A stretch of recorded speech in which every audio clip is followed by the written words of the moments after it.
तो गाइस कैसे हैं आप सब लोग। डार्क स्पिरिट के एपिसोड 107 के साथ हाजिर हो। तो लास्ट एपिसोड के एंड पे हमारे लिन फेंग ने एल्डर जी की बड़ी सी पर्पल मार्शल सोल को डेसिपेट कर दिया है और अब यहाँ पर लिन फेंग उसके ऊपर अटैक करने वाला है। लिन फेंग एल्डर जी से कहता है तो क्या अब मेरी बारी आ चुकी है। एल्डर जी बेचारा बहुत ज्यादा घबरा जाता है, जबकि उसी वक्त आसमान के ऊपर से किसी और एल्डर की आवाज आती है। गवर्नमेंट के पैट्रियार्च वहाँ पर आते हैं और उससे कहते हैं, ने कहा कि अब तुम्हारी बारी है, लेकिन अब तुम्हारे पास तुम्हारी बारी लाने का कोई भी चांस नहीं है कि अब तुम यहाँ पर मरने वाले हो। तो सभी लोग ऊपर की तरफ देखते हैं और कहते हैं ये तो जी गवर्नमेंट के पैट्रियार्च हैं। लिन फेंग भी ऊपर देखता है कि ये बंदा कौन है। सभी लोग कहते हैं ये तो जान राम का एक्सपर्ट है। पूरी की पूरी जी गवर्नमेंट में सिर्फ एक ही जान राम का एक्सपर्ट है और ये वो बंदा है। पैट्रियार्च बड़ी स्पीड से वहाँ पर नीचे उतर आते हैं, आकर अपनी फैमिली एल्डर के साथ आकर खड़े हो जाते हैं। साथ ही वो वहाँ पर अपने गार्ड्स की तरफ देखते हैं कि उनके बहुत सारे गार्ड्स वहाँ पर मरे पड़े होते हैं और उनके साथ साथ उनका यंग मास्टर जी क्योंग भी वहीं पर मरा होता है। इस बात से वो बहुत ज्यादा गुस्सा हो जाते हैं। गुस्सा होने के बाद वो लिन फेंग से कहते हैं ठीक है अब तुम मेरे हाथों से नहीं बचोगे, तुमने यहाँ पर बहुत ही बुरा किया। हालांकि ये बंदा दिखने में काफी ज्यादा यंग लगता है, लेकिन जो फैमिली एल्डर है पैट्रियार्च को अपना ग्रेट अंकल कह रहे होते हैं। वो जल्दी से उसके सामने झुकते हुए उसको रिस्पेक्ट देते हैं क्योंकि पैट्रियार्च उसे कहते हैं तुम्हारे अंदर अभी भी इतनी हिम्मत है कि तुम यहाँ पर मुझे ग्रेट अंकल कह रहे हो। तुम्हारे होते हुए यहाँ पर इतना कुछ हो गया, तुम अपने बेटे को भी नहीं बचा सके। तो फैमिली हेड उनसे कहते हैं प्लीज मुझे माफ कर देना, इस बात से बहुत ज्यादा शर्मिंदा हूँ। लेकिन लड़का बहुत ज्यादा स्ट्रॉन्ग है, इसी वजह से मैं इसको संभाल नहीं पाया। पैट्रियार्च उसे कहते हैं तुम्हारी गलती की सजा तो तुम्हें बाद में मिलेगी, लेकिन फिलहाल के लिए हमें इस लड़के से निपटना है जिसने हमारे साथ इतना कुछ बुरा किया है। पैट्रियार्च लिन फेंग से कहते हैं तुम अभी बहुत ज्यादा यंग हो, लेकिन तुम अपनी सोल लेयर की 8वें लेवल पर हो। तुम्हारा फ्यूचर काफी ज्यादा ब्राइट हो सकता है, लेकिन अब तुमने यहाँ पर ये सब कुछ करके अपने फ्यूचर को सील कर दिया है, इसलिए अब तुम यहाँ से बचकर नहीं जा सकते, तुम्हें अब यहीं पर मरना होगा। सुनने वाले भी काफी हैरान होते हैं और कहते हैं क्या वाकई में ये लिन फेंग अपनी सोल लेयर के 8वें लेवल पर है। ये बंदा तो काफी ज्यादा स्ट्रॉन्ग है, इतना ज्यादा यंग होने के बावजूद ये 8वीं लेयर तक कैसे पहुँच गया। लेकिन सिर्फ इतना ही नहीं, ये सोल लेयर की 8वीं लेवल पर होते हुए ने सोल लेयर के एक 9th लेवल के बंदे को बड़ी आसानी से हरा दिया है। लिन फेंग पैट्रियार्च से कहता है तुम्हें लगता है कि मैं यहाँ पर मरने वाला हूँ, तो तुम्हें पहले इसको ट्राई करना चाहिए और उसके बाद ये बात करनी चाहिए। मुझे तो नहीं लगता कि मैं यहाँ पर मरने वाला हूँ। सुनने वाले और भी हैरान होते हैं और कहते हैं कहीं ये पागल तो नहीं हो गया, क्या ये यहाँ पर एक जान राम के एक्सपर्ट के साथ फाइट करना चाहता है। पैट्रियार्च लिन फेंग से कहते हैं लगता है कि तुम्हें इस बारे में समझ नहीं है कि एक जान राम के एक्सपर्ट और एक सोल लेयर के एक्सपर्ट के दरमियान में कितना बड़ा फर्क होता है। चलो ठीक है, आज मैं तुम्हें अच्छे से समझा देता हूँ कि जान राम का एक्सपर्ट कितना ज्यादा स्ट्रॉन्ग होता है और वो जल्दी से अपने हाथ के ऊपर अपनी एनर्जी को रिलीज करता है और एक बड़ा सा एनर्जी बॉल बना लेता है। पैट्रियार्च लिन फेंग से कहता है क्या तुम्हें पता है कि जान राम का एक्सपर्ट अपने इर्द गिर्द मौजूद हेवन एंड अर्थ की पावर को कंट्रोल कर सकता है, जबकि एक सोल लेयर का एक्सपर्ट सिर्फ उसको चैनल कर सकता है, उसको कंट्रोल नहीं कर सकता। इसी वजह से एक जान राम के एक्सपर्ट और एक लिंग राम के एक्सपर्ट के दरमियान में बहुत बड़ा फर्क होता है, जिसको क्रॉस करना बहुत ज्यादा मुश्किल है। तो लिन फेंग भी जल्दी से अपनी तलवार निकालता है और कहता है चलो ठीक है, आज मैं अपनी तलवारबाजी की एक नए स्किल को तुम्हारे ऊपर यूज करने वाला हूँ। उसके बाद देखते हैं तुम्हारे स्किल्स बेहतर है या फिर मेरा स्किल ज्यादा बेहतर है। पैट्रियार्च उसे कहती है लगता है कि तुम मुझे कुछ ज्यादा ही कम आंक रहे हो, इसी वजह से तुम कह रहे हो कि तुम यहाँ पर अपने नए स्किल को मेरे ऊपर प्रैक्टिस करना चाहते हो। तो ठीक है, फिर आगे बढ़ो और उस स्किल को ट्राई करके देखो। पैट्रियार्च अपने हाथ में उन्होंने जो एनर्जी बॉल बनाया था वो उस एनर्जी बॉल को लिन फेंग की तरफ फेंक देते हैं, जबकि हमारा लिन फेंग अपनी तलवार को उठाता है। यहाँ पर वो अपने एक नए मूव जो कि उसने खुद ही बनाया है, उसका नाम sword of the rising sun होता है, उसको यूज करते हुए अपनी तलवार को सामने की तरफ घुमाता है तो उसकी तलवार से भी एनर्जी निकलती है और वो एक बड़े से बॉल की शेप ले लेती है। ज़ीलिंग कहती है इसका मूव तो बहुत ज्यादा खूबसूरत है, बिल्कुल एक चढ़ते हुए सूरज की तरह का। वो अपनी बहन को बताती है ये वाला मूव लिन फेंग ने खुद बनाया है। सुबह के वक्त हम लोग माउंटेन के ऊपर बैठे हुए थे और निकलते हुए सूरज को देख रहे हुए थे। इस वक्त लिन फेंग इस स्पेशल मूव को वहाँ पर प्रैक्टिस करने की कोशिश कर रहा था। लगता है कि इसने इस मूव को मास्टर कर लिया है। एक तरफ से पैट्रियार्च का एनर्जी बॉल आगे बढ़ता है, जबकि एक तरफ से हमारे लिन फेंग का एनर्जी बॉल आगे बढ़ता है और वो दोनों आपस में टकराती हैं तो एक जबरदस्त धमाका होता है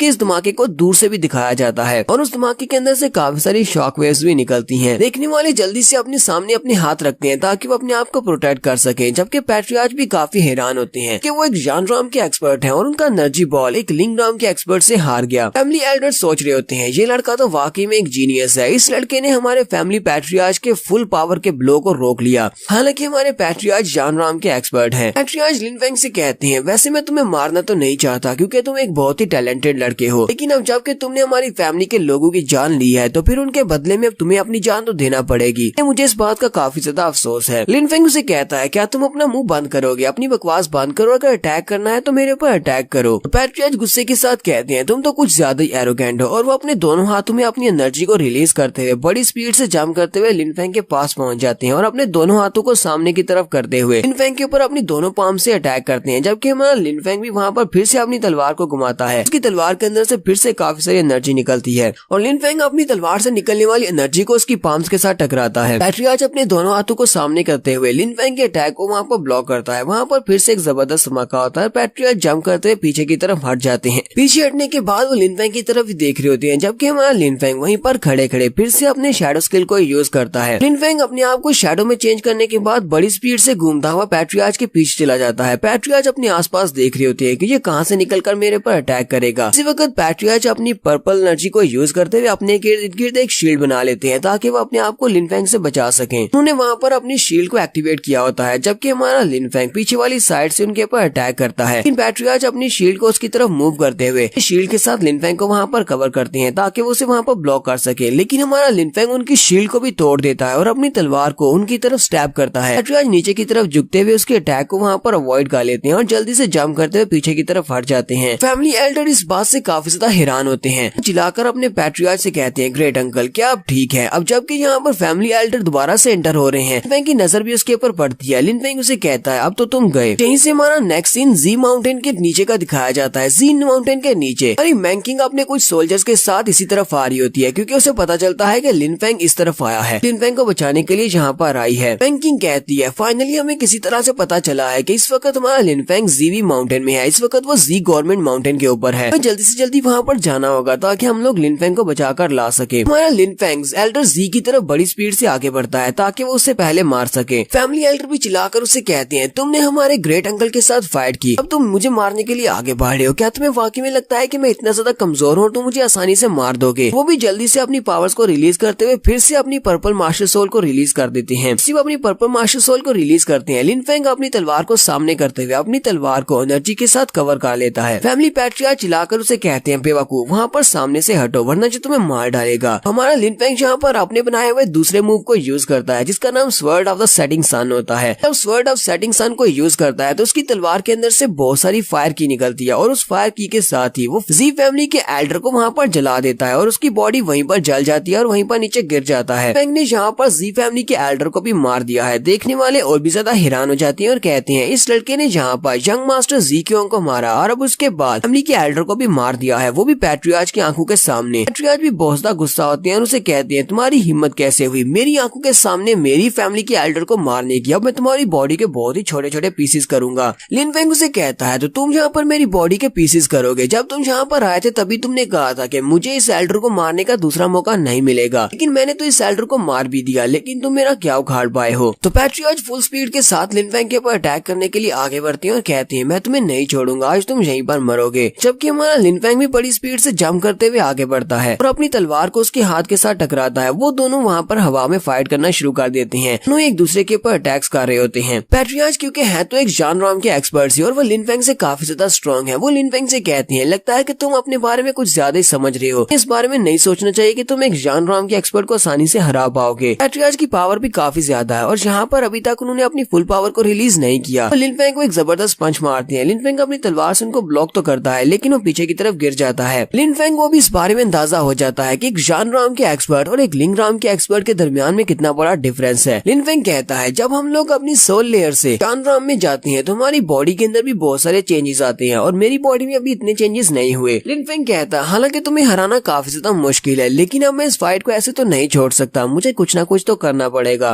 पैट्रियार्च लिन फेंग से कहते हैं तुम्हें मेरी तरफ इस तरह देखने की जरूरत नहीं है, एक जान की लेयर के बंदे के सामने तुम कुछ भी नहीं हो। जबकि हम दोनों में फाइट स्टार्ट हो चुकी है तो अब जहाँ पर तुम अपनी मौत का इंतजार करने के अलावा और कुछ भी नहीं कर सकते। लिन फेंग फिर से अपनी क्रॉस शैडो मूवमेंट टेक्निक को यूज करता है और उसे कहता है अच्छा तो तुम्हें ऐसा लगता है कि मैं यहाँ पर सिर्फ मरने के अलावा और कुछ नहीं कर सकता। हमारा लिन फेंग फिर से अपनी क्रॉस शैडो मूवमेंट टेक्निक को यूज करता है और इस बार वो अपने शैडोज के साथ पैट्रियार्च के ऊपर अटैक करता है। जबकि पैट्रियार्च अपनी एनर्जी को रिलीज करते हुए उसके अटैक्स को वहाँ पर ब्लॉक करते हैं और उसे कहते हैं क्या तुम्हें लगता है कि तुम्हारे ये वाले अटैक्स काम करेंगे? लिन फेंग वहीं पर उन शैडोज के अटैक्स के दरमियान से अपनी तलवार को शैडो के साथ कवर करते हुए पैट्रियार्च की तरफ फेंक देता है। पैट्रियार्च इस बात से काफी ज्यादा हैरान होते हैं किसने अपनी तलवार को फेंक दिया, लेकिन पैट्रियार्च उसकी तलवार को बड़ी आसानी से पकड़ लेते हैं और कहते हैं मुझे अपनी तलवार देने के लिए तुम्हारा बहुत बहुत शुक्रिया। पैट्रियार्च जैसी वहाँ पर उसकी तलवार को पकड़ते हैं लिन फेंग बड़ी स्पीड से उसके करीब पहुंच जाता है और उसे कहता है तुम्हें किसने कह दिया कि एक लिंगराम का एक्सपर्ट एक जानराम के एक्सपर्ट को हर्ट नहीं कर सकता? तो आज मैं तुम्हें दिखाता हूँ कि मैं क्या कर सकता हूँ। और लिन फेंग उसकी बॉडी के ऊपर स्लैश लगाते हुए आगे गुजर जाता है। इस बात से